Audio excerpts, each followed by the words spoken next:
Assalamualaikum warahmatullahi wabarakatuh.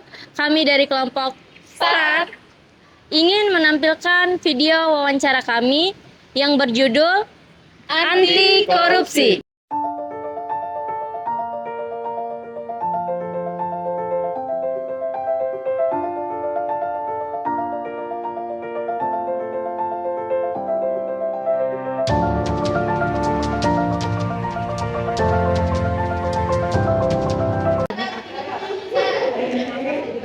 Halo adik-adik, boleh kakak minta waktunya sebentar? Boleh? Ya, makasih. Halo Dek, nama Ade siapa? Istiqomah Virginia biasa dipanggil Isti. Oke. Jadi kedatangan kakak-kakak di sini, kakak ingin menanyakan bagaimana sih menurut Ade bisa seseorang itu melakukan korupsi? Mungkin banyak faktor ya dari mungkin pejabat-pejabat tinggi yang melakukan korupsi itu biasanya karena ada pressure atau tekanan. Nah, tekanan ini biasanya muncul dari aspek ekonomi, apalagi yang kita tahu korupsi itu kan bermasalah dengan aspek-aspek ekonomi seperti mungkin orang-orang yang mungkin kekurangan uang dan lain sebagainya. Terus biasanya juga korupsi itu dilakukan karena kurangnya pengawasan atau adanya kesempatan orang-orang itu bisa melakukan suatu korupsi. Oke. Terus bagaimana sih pendapat atau solusi Ade tentang seseorang itu bisa melakukan korupsi itu terjadi? Biasanya kan korupsi itu kan merupakan perilaku yang emang nggak diwajarkan atau disalahkan karena itu sangat mementingkan kepentingan pribadi. Nah, biasanya solusinya itu dengan kita sebagai pelajar itu mungkin dapat menyarankan kalau terjadi korupsi atau apapun yang menyalahgunakan wewenang kekuasaan itu bisa dilaporkan lewat pihak berwajib. Oke, terima kasih. Sama. Selamat siang Pak, Siang. kami ingin bertanya tentang pendapat Bapak tentang korupsi. Ya, korupsi memang sudah sangat merajalela ya kejadiannya di banyak sektor dan itu hampir di semua sektor terjadi meskipun terdata secara fakta dan tersurat ya, tapi yang lebih parah itu sebenarnya korupsi-korupsi yang tidak terdata yang terjadi di lapangan. Oke, pertanyaan kedua, penyebab korupsi itu apa sih Pak? Pertama kan tuntunan hidup, ya. Perut sama hati itu kan dekat. Jadi orang-orang yang berkomitmen biasanya teguh sama hatinya prinsip kan. Tapi kalau perutnya goyang, maka dia mengabaikan hatinya, sehingga dia menabrak aturan-aturan untuk mencukupi kebutuhan pribadinya. Dia melalaikan hal-hal yang sudah menjadi catatan ikatan kemudian hukum, ya dia tabrak sehingga terjadilah korupsi. Makasih Pak. Ya, sama-sama. Siang Pak.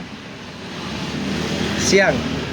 Sebelumnya mohon maaf mengganggu waktunya. Ya, dimaafkan Pak. Kami dari mahasiswa Setia Bima ingin melakukan wawancara terkait dengan korupsi. Bagaimanakah pendapat Abang tentang korupsi? Pendapat saya tentang korupsi ini kan memang sudah menjadi satu cara pandang ya, bahwa korupsi itu adalah satu penyimpangan birokrasi. Dalam konstruksi hukum kan korupsi itu disebut dengan satu kejahatan yang disebut dengan extraordinary crime gitu. Kejahatan yang cukup luar biasa yang sangat merugikan keuangan negara dan hak-hak warga negara lainnya gitu. Itu pandangan umum saya terkait dengan korupsi ya. Dan apa sajakah faktor yang menyebabkan terjadinya tindakan korupsi ini? Kalau terkait faktor, dia sebetulnya banyak ya. Faktor yang melatar belakangi kenapa tindakan atau kejahatan korupsi itu bisa terjadi. Salah satunya dipengaruhi oleh gaya hidup, dipengaruhi oleh kurang pemahaman agama yang kita aplikasikan dalam satu term keserakahan. Keserakahan yang orang yang tidak pernah bersyukur dan seterusnya. Tapi satu hal yang pasti adalah kecenderungan orang melakukan korupsi itu adalah dengan tingkat gaya hidupnya. Dalam rangka menjawab gaya hidup yang elit, orang itu harus mencari uang itu bahkan di luar daripada haknya dengan cara melakukan korupsi. Itu faktor yang melatar belakanginya ya. Mungkin itu saja Bang. Terima kasih. Ya. Halo Kak, maaf mengganggu waktunya sebentar. Kami ingin bertanya bagaimana pendapat Kakak terkait adanya korupsi. Terkait adanya korupsi itu karena faktor ekonomi sering dianggap sebagai penyebab utama.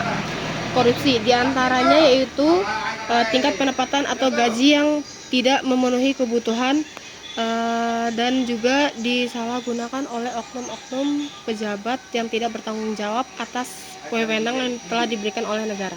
Menurut kakak, apa penyebab terjadinya korupsi?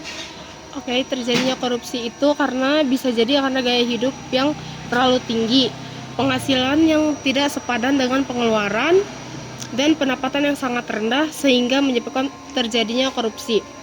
Atau ketidakpuasan oknum pejabat negara yang tidak bertanggung jawab sehingga menyalahgunakan kewenangannya untuk melakukan korupsi demi kepentingan pribadi. Makasih ya kak. Oke. Halo, Halo, abang dengan siapa? dengan Yohanes. Sebelumnya kami minta maaf sudah mengganggu waktunya. Di sini kami ingin mewawancarai abang mengenai korupsi. Apa sih pendapat abang tentang korupsi? Jadi korupsi yaitu suatu tindakan kejahatan yang dilakukan seorang dalam mengambil hak orang lain. Jadi yang kita tahu korupsi itu berupa uang ya. Korupsi juga bisa disebut sebagai penyalahgunaan atau penyelewengan uang tersebut. Selanjutnya apa faktor penyebab terjadinya korupsi? Biasanya yang paling utama itu kesempatan ya. Jadi kesempatan yang bersifat kesempatan yang berasional yang membuat orang berani dalam mengambil uang tersebut. Terima kasih. Oke, sekian video wawancara dari kami. Wassalamualaikum warahmatullahi wabarakatuh.